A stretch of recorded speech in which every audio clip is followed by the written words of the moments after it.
So yeah, thanks for the invite, Mike, and for everyone who's here or viewing the recording that's interested to learn about how Gradescope can help you enhance your assessments.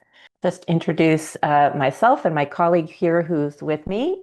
So Rita is your customer success manager for Stanford University. She's going to be handling any questions that might come into the chat.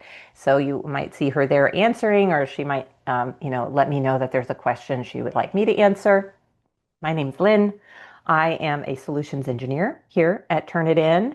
Before joining Turnitin about 4.5 years ago, I had a whole long career in higher ed. I was a math instructor. I used Gradescope myself in my own classes. I found a ton of benefit from it, and I left teaching and went into academic technology. And so I supported instructors at my school, which was Oregon State University, who used Gradescope among other tools for their teaching. So that's how I came to be here at Turnitin and talking with you today about Gradescope. So what is the plan? First thing, I just want to kind of take a view of handwritten assessments. So what are they? Who's using them?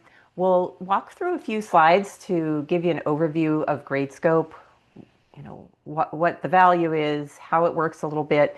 And then I'll get into a live demo. I have a few other tabs here opened up to walk you through grading a handwritten assessment. And then at the end, I'll let you know how to get started. Q&A we'll have time for, I believe, but feel free to interrupt with any questions either in the chat or unmute yourself. Happy to hear your questions. I did come with some poll questions. One thing I was very interested just to get to know you, and maybe I can customize how I'm talking about Gradescope. If you want to, you can put in the chat, what department you're in, what your role is, and if you're teaching, what courses. So I'll keep an eye on the chat if you would like to let me know those things, your department, your role, and what you teach. So while you're putting that information in, I have a second question. And this one is more about, oops, I'm going to skip that one actually and go right to this one. Poll question 2, which is if you are teaching, which of these types of handwritten assignments or assessments are you already using? Now, if you're not teaching and you're someone who supports faculty who teach, maybe you could put in the chat what you've talked with instructors about. What are you hearing from your faculty about the types of handwritten assessments that they're giving? So these are just examples. There might be other types of assessments or assignments you're using, but a blue book style or a packet where students are answering short answer questions, open response questions, maybe kind of show your work, maybe in math or another STEM discipline, a mix of all these different question types. They're handwriting, they have a pen or pencil in their hand, or fully multiple choice Scantron style assessments. Perhaps you're using some kind of in-class small group activities, labs, problem solving, writing, peer review. We also have here, answer choice D is reflections on reading or discussion. So ask your students to take out a piece of notebook paper and write a response to a prompt that you've provided to them on the board. Maybe you teach a lab class and students are completing a lab notebook throughout the course, doing in-class experiments and writing up the results by hand and turning those in. Or maybe you don't use any of these or some other, if F is the choice, but maybe you would like to. If you'd like to do more of this type of assessment, but the grading is just really too time consuming, then let me know that. Your answer choice would be G. Okay. I'm going to leave those there for just a moment. And actually, you know what I'm going to do? I'm going to put these in the chat real quick. I meant to do that. So that you, if I move on in my slides, you still know what the options were. I need to change this to everyone. Okay. Oop. There we go. Okay. So we are going to talk about how Gradescope can help you with all of these. So if you use one or more of these assessment types, Gradescope really is for you. Okay, so why are we talking about handwritten assessments?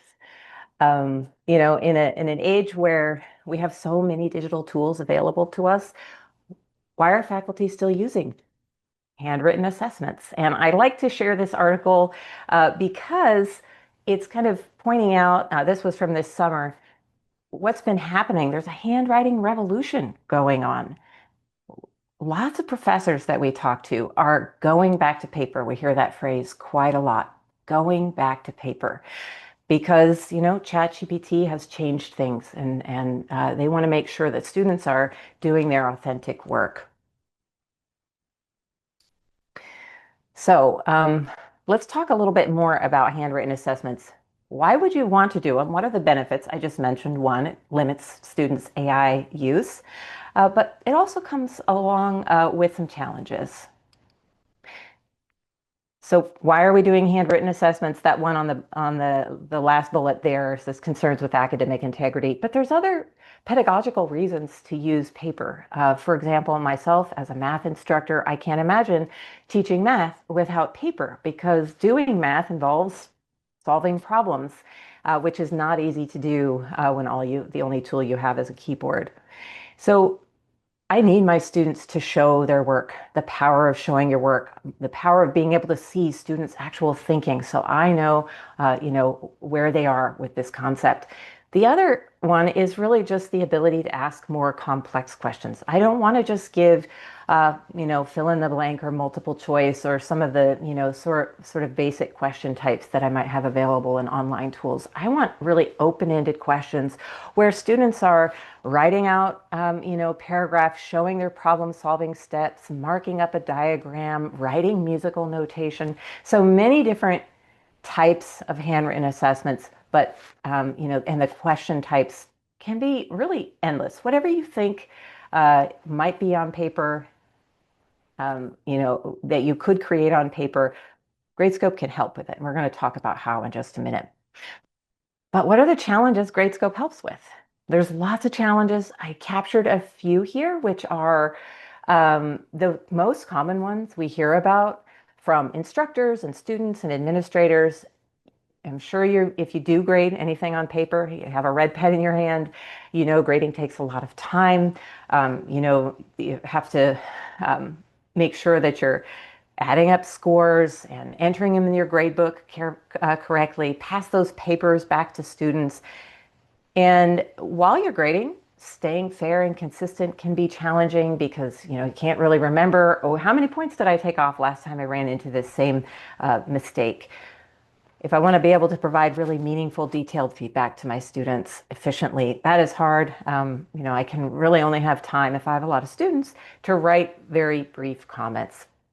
And because of that, because it takes so much time to get their graded work back, that can affect students and their learning. They need to move on in the course, but they don't have the valuable feedback they need to know where to go next. And they may not understand the feedback they were given and need to ask questions. Or if there are errors in the grading, they need to reach out to their instructor for clarification. So all of that adds up to more time for both the student and the instructor. Administrators face lots of challenges with handwritten assessments. Tracking student performance when everything's on paper can be challenging.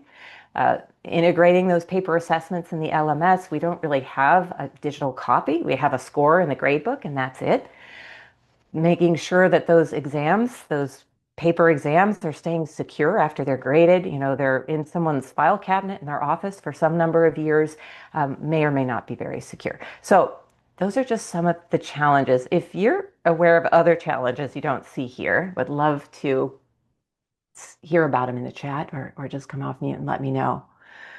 Okay, so that's quickly handwritten assessment, what it is, why we do it, what's hard about it. So let's talk about Gradescope. What is it first off? So Gradescope is Turnitin's paper to digital assessment platform. So you take those paper assessments, do them the same way that you do them today. You don't need to make a lot of changes. Deliver them the same way that you do, but then you grade them digitally, paper to digital. So it's going to help you improve those grading workflows, make them faster, more efficient, more consistent and fair for your students. And At the end, you'll have lots of valuable insights into student learning, how your students did on this assessment, but you can also look across the assessments in a course and just see, are students meeting the learning outcomes? Gradescope is available in your Canvas environment, and it's really going to offer you the types of assignments that Canvas doesn't really handle. Things like paper to digital quizzes and exams that the instructor or the student can upload, and bubble sheet assignments, so a fully multiple choice, automatically graded on paper exam. And Gradescope also helps with programming assignments. So if you're having students write code, Gradescope can help you grade that too. Now, who is using Gradescope? So this is showing data from last year globally. The number of enrollments, number of students enrolled in a course that use Gradescope by department. Oops. So you can see math and computer science, chemistry, engineering, physics, all the STEM disciplines you might expect to use paper are the number one. They're at the top. But we're also seeing other non-STEM disciplines like business and psychology and world languages really in recent years starting to use Gradescope a lot more. So how does it work? So this is looking at the handwritten assignment type. So as I said, you would give your exams the same way you normally do today, but then they need to be digitized. And the digitizing process involves either batch scanning, if you're the instructor or the teaching assistant, using the copy machine in your department, most likely. And that'll create, a big PDF. You upload that to Gradescope. Gradescope will split the PDF into individual student submissions based on their handwritten name. It uses handwriting recognition to do that. And then it's all ready to grade. If you want students to submit to Gradescope, they can do that too. They would use the Gradescope mobile app.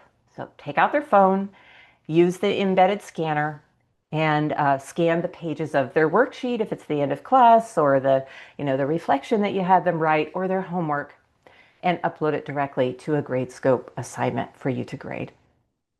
Now, grading happens one question at a time. You grade horizontally across all students by question. So if I'm on a grading team and I'm the course coordinator, I might say, okay, Mike, you're grading questions 1 and 2. And he would go away and grade his questions for all students. And then I'm grading questions 3 and 4. I'll grade my questions. So we're staying consistent across all students by having the same grader grading that question. And I grade each question with a scoring guide. We call it a rubric in Gradescope, which is dynamic. I'll say more about what that means in a moment, what I mean by dynamic rubric. So each question has its own scoring guide.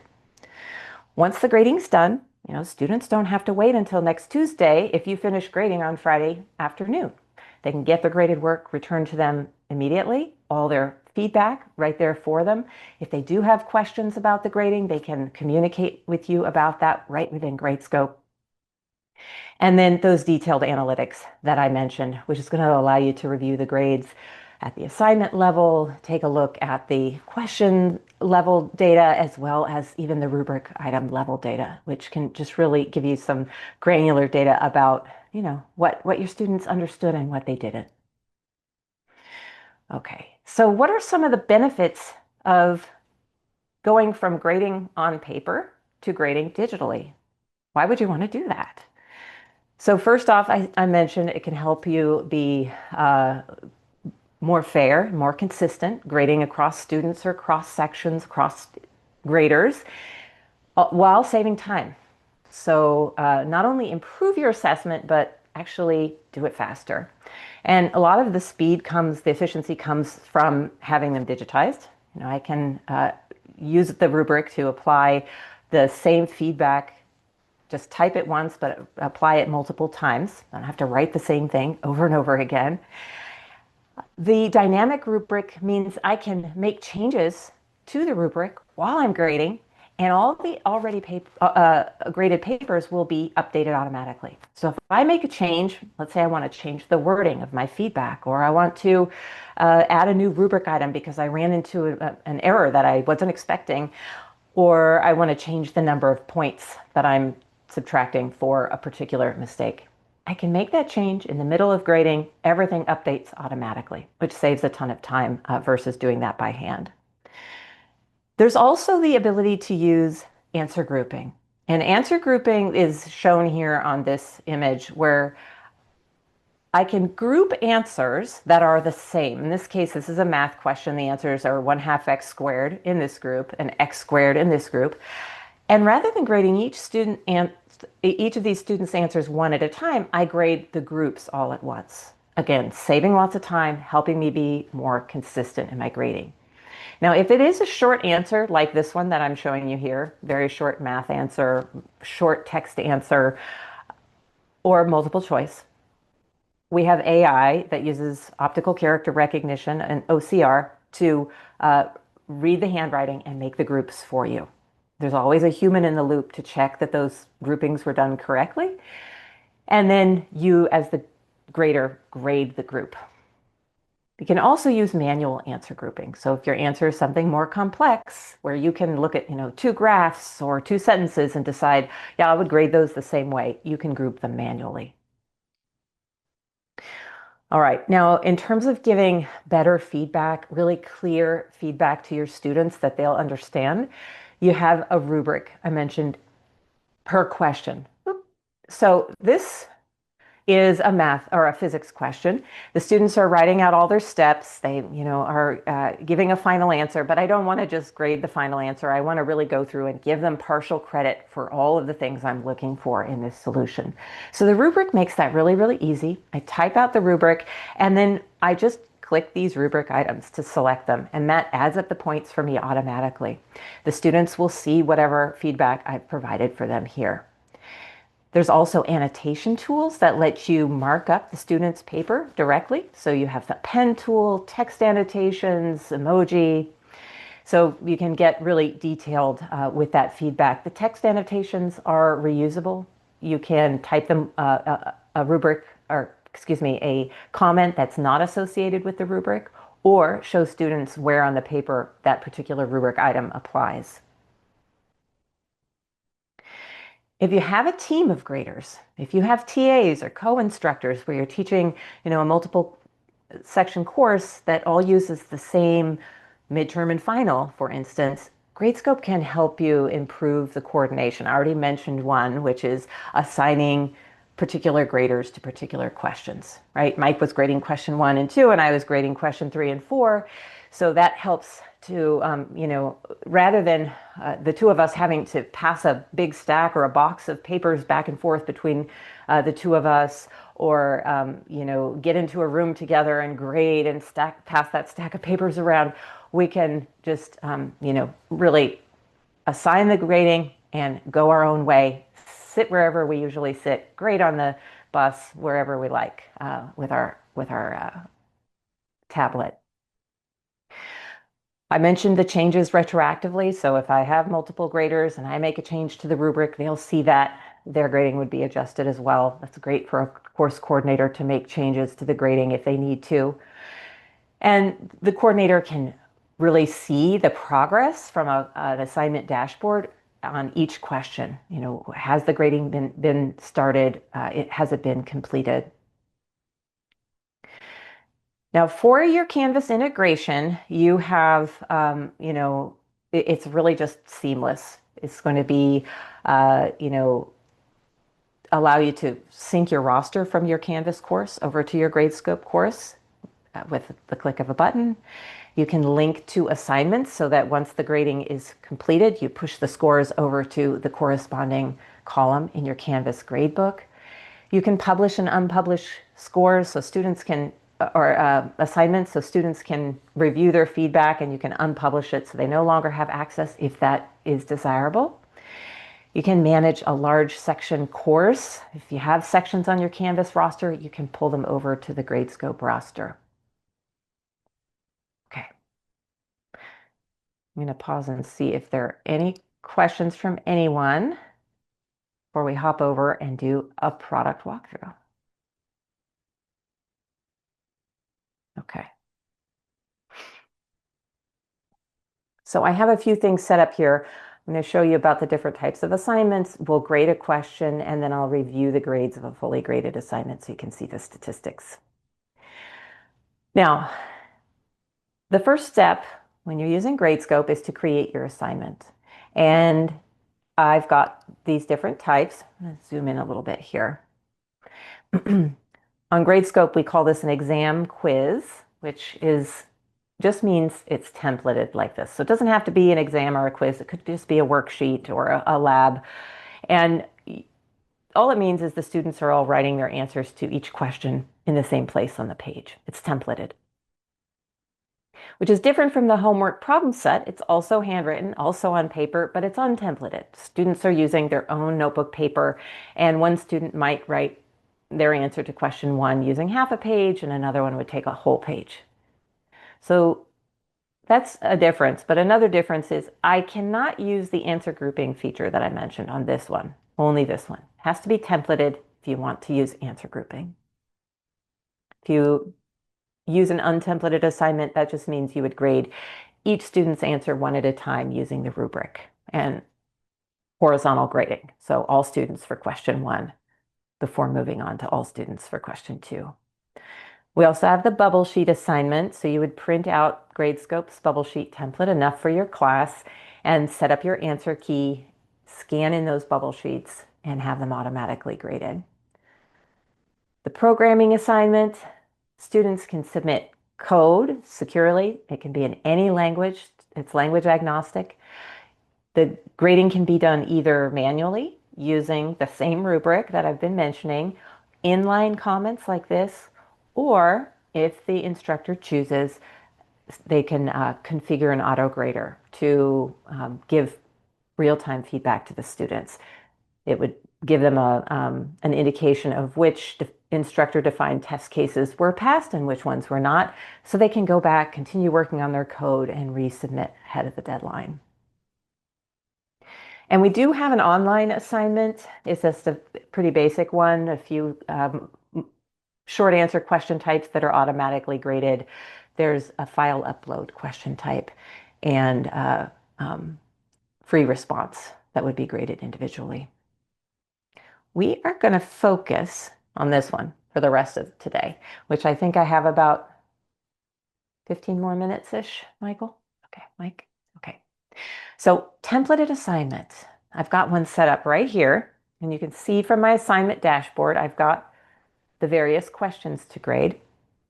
And on the left, I have my checklist items that just leads you through, each step of the setup and uploading the scans, grading them, reviewing the grades. So the very first thing I did is I uploaded a blank PDF, the template of my assignment. I indicated where students would write their name and their ID, where each question is on the page. I drew those boxes, and then I gave a title and a point value.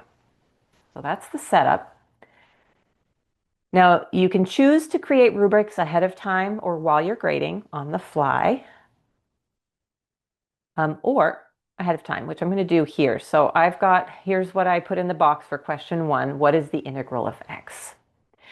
Now I think, I can create my rubric from scratch here by adding rubric items, or if I've used a rubric that would be appropriate previously, somewhere in another course or in this course, I can actually import rubrics and reuse them. That's what I'm going to do here. So these, oops, that's not the one.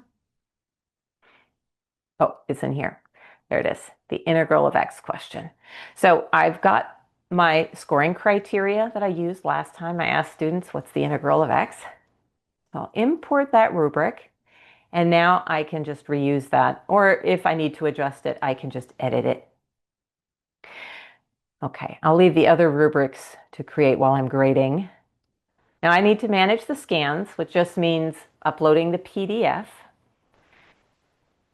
And you can see here, I uploaded 2 batches. You don't have to upload them in a single file. You can upload as many batches as you need.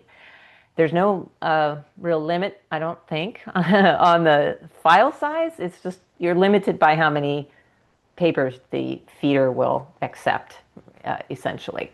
So I uploaded my Monday class and my Tuesday class, and you can see here Gradescope's AI used that handwriting recognition and the template to split this up into 2 pages and assign each one to the student. Gradescope can also recognize, if students add some extra pages that aren't part of the template, it will ask you to confirm, do these belong to Bob's submission? You can also delete them if you want to. Here's where you can rotate pages and so on if they get scanned upside down, for example. And then before I start grading, I just want to make sure, I clicked the wrong thing. I wanted to click this one. I just want to make sure all of the submissions are actually assigned to a student on the roster. And any that are not assigned will be here in this tab here for unassigned. I just read the student's name and start typing and assign them. So it's really fast and easy. If you have unassigned students, there will be some unassigned, most likely. It does a pretty good job. If students write their name differently than it appears on your roster, or they, mix up 2 numbers in their ID, if they write outside the box that you create, there are various reasons. Over time, you can get them to write a little more clearly or print their names to improve that. But regardless, if you do have some unassigned, it's easy to go ahead and assign them. So now we're ready to grade, which is the fun part. So I'm going to grade that integral question that I started with. So it's, what is the integral of x? I'm seeing the student's answers here, and I have options for how to grade it. I can either grade each answer one at a time, or I can use those answer groups. I'm just going to grade individually this time to show you how that works. So on the left, you're seeing one student's answer to this question, which is correct. So to give them the full points here, I just mark that rubric item, the correct rubric item, and the student has full points. And then I move on. And so I've moved on to the second student's answer to the same question. I'm grading horizontally. And this student has a mistake. So I'm going to mark that rubric item. They have 2 points subtracted. I can use my annotation tools if I like to show the student where that 1/2 should be. I have my text annotations if I want to show the student, okay, right here is where you are missing the 1/2. That's where that rubric item applies. But I can also type comments that are not part of the rubric. I have a box tool I can draw. I can put some emoji on the page. I have an eraser. Okay, let's go on to the next student who's also got the correct answer.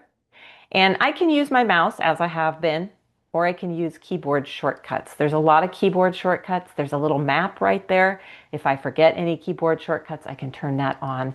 So to select that first correct rubric item, I can just type 1 on my keyboard.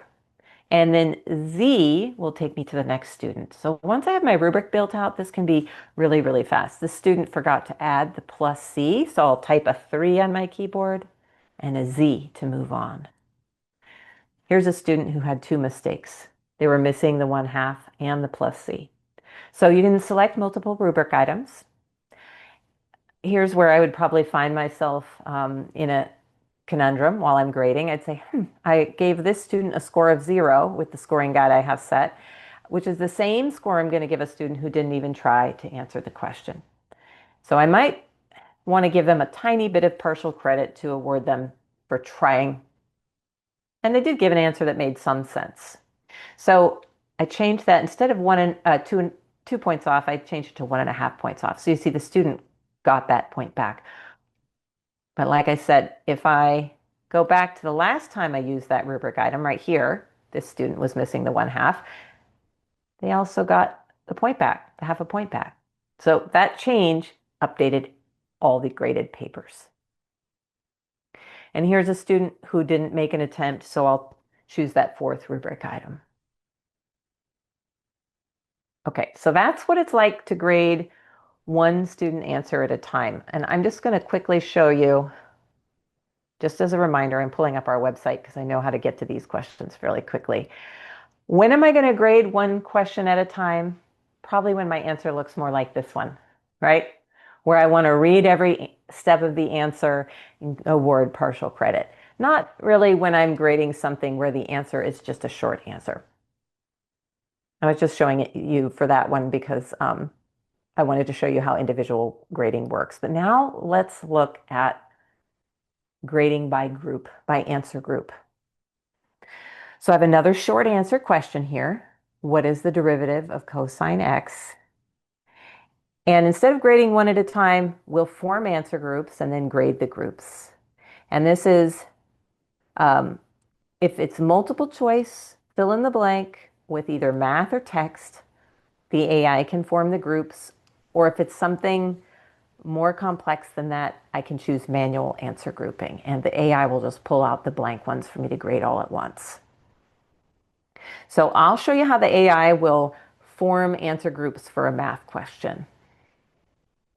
So first, the AI is reading through all the student answers, finding the ones that are the same and putting them into a group. Okay, so I see I've got 3 answer groups.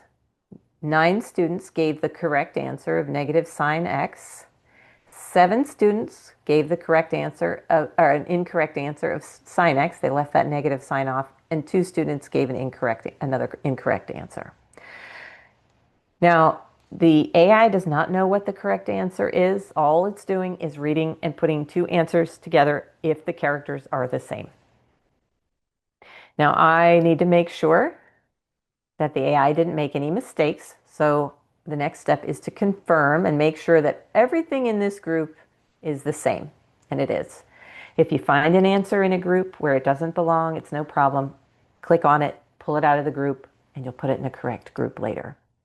But these are all the same, so I'll confirm and I move on to the next group. And these all made the same mistake of leaving off the negative sign from their answer. I'll confirm it. And then the third answer group has 2 responses. They both say cosine x, so I'll confirm. Now, any answers that are ungrouped, maybe they're unique, didn't fit into another answer group, maybe the AI wasn't quite sure which group it fit into, I can either drag and drop these into an existing group, I can leave them to grade individually, or I can create new groups. So I'm going to create a group here and call it blank. So now I just grouped those 2 answers into a 4th answer group called blank. So rather than the 20 individual answers to grade one at a time, I have 4 answer groups to grade. And this is my first one, the correct answer group. There's 9 submissions in here. So when I click the rubric, which by default has always got this correct rubric item in here, and I click next ungraded answer, I just graded all 9 of those at once. I'll build this rubric here as I go. So this one was missing the negative sign. So let's say I'll take off 2 points for that, mark the rubric, and move on. Okay, now I've just graded 16 of them. I'm going to say incorrect just for the feedback here, and take off all the points and mark the rubric. Now I can also let the students know, kind of leave the answer key for them, what should have their answer looked like. So I'll use LaTeX here to format it with the mathematical symbols. So I can put the answer key in here, and when I publish this, if I'm allowing them to see all the rubric items, they would see the answer key there too. And then the last group, I'll just use this incorrect rubric item for them too, the blank group. And now I have totally finished grading that question. I did the grouping and I did the grading. Those don't have to be the same person, and multiple people can do the grading for one question if you choose. Okay. Now, lastly, I'll just quickly run through the statistics that you have available. So first off, you see a distribution of the scores, the assignment statistics, each student's score, whether their assignment was graded, whether they viewed their feedback, and whether you've linked up the score with the Canvas gradebook. You can post your grades to Canvas, I've got it in here, and you can compose an email to students letting them know your assignment's ready to review. And you can either leave these statistics in there or not. And then if I click on the statistics tab, I see information about each question, the average score, and the assignment statistics again, but I can also look at those at the question level if I click on the question. I can go into a question and see the percentage of students that had each rubric item marked. And for myself personally, as an instructor, this was the most helpful information, especially if I built out my rubric in a way that it would highlight any misconceptions students had. And for example, if adding the constant here is just a really key concept in my class and I see nearly half of them miss it, I might rethink how I'm teaching this or review this again next time we meet. I can also look and see who made that mistake and give them some extra support. Oops, that's not what I meant to do. Oop. This one. And then lastly, I'll just mention that you can tag a question with anything you're tracking. So I have learning outcomes, you could have chapter titles, lecture note dates, whatever you want to track, and then export all of that data into a CSV and do whatever kind of analysis you might need to. Once I type a tag once, it's in that drop-down menu throughout the course. Okay. Now, how will you get started if you want to try using Gradescope? Well, this is a word cloud that shows the feedback we get when instructors answer a survey in the product while they're using it. And so they like to be able to update the rubric retroactively. They love it. They're thankful for it. So getting started. Every instructor has 2 courses already created for you. They're demo courses. One of them is a tutorial, which will guide you through grading one simple quiz, like I just showed you. And the other one is assignment examples from different disciplines. So we have a math exam, an econ exam, and so on. But there's also different assignment types, bubble sheets, programming assignments. So if you want to try it out, you can just hop in and start grading. There's already submissions ready for you. You can build a rubric and just see, does this work for my class? Oh yeah, that's it. I had some additional resources, but don't need to get into all of that. So I know we just have a couple minutes left. Are there any questions or thoughts before we go?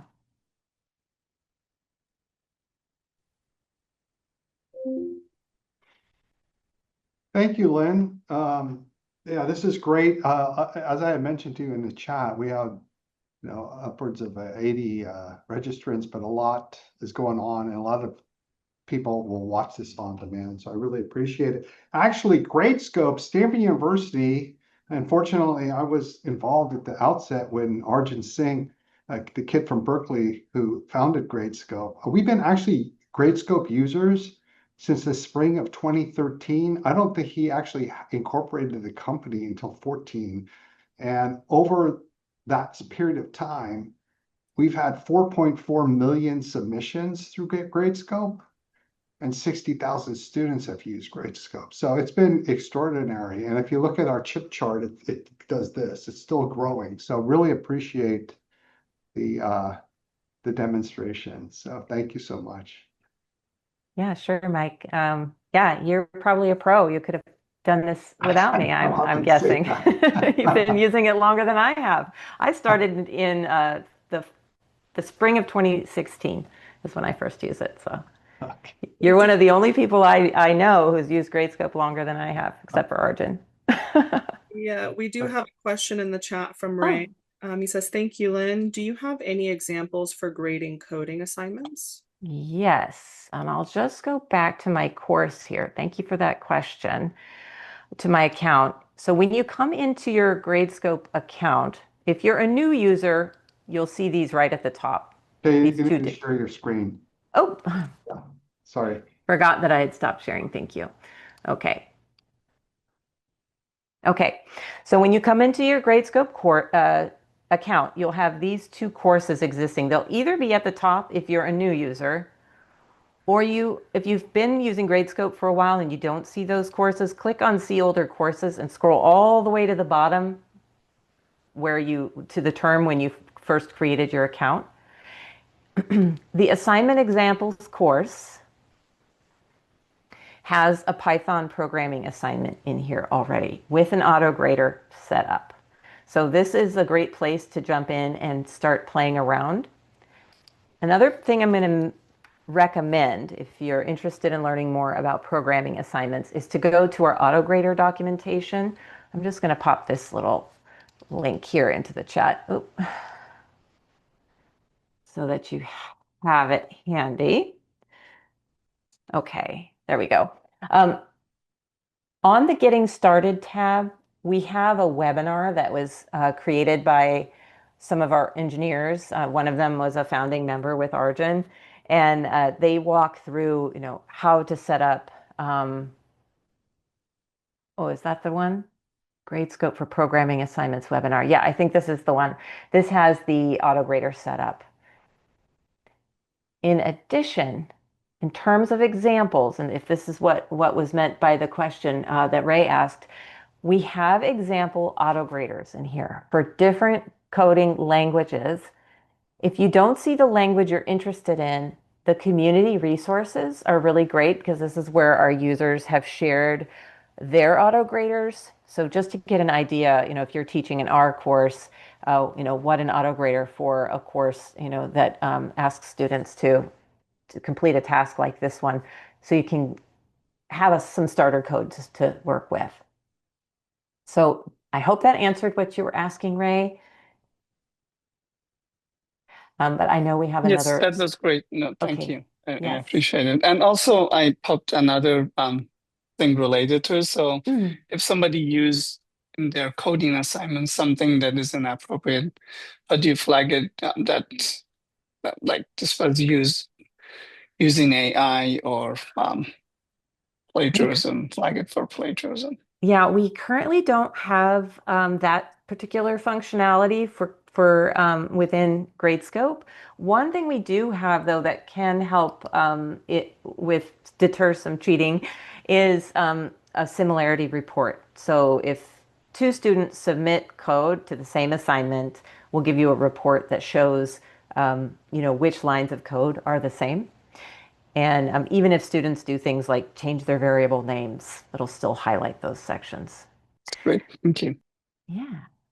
Okay, well, thank you again, Mike, for inviting us. It was a pleasure. And I know you have another speaker coming up, right? So I'll head out. Yeah, thank you, Lynn.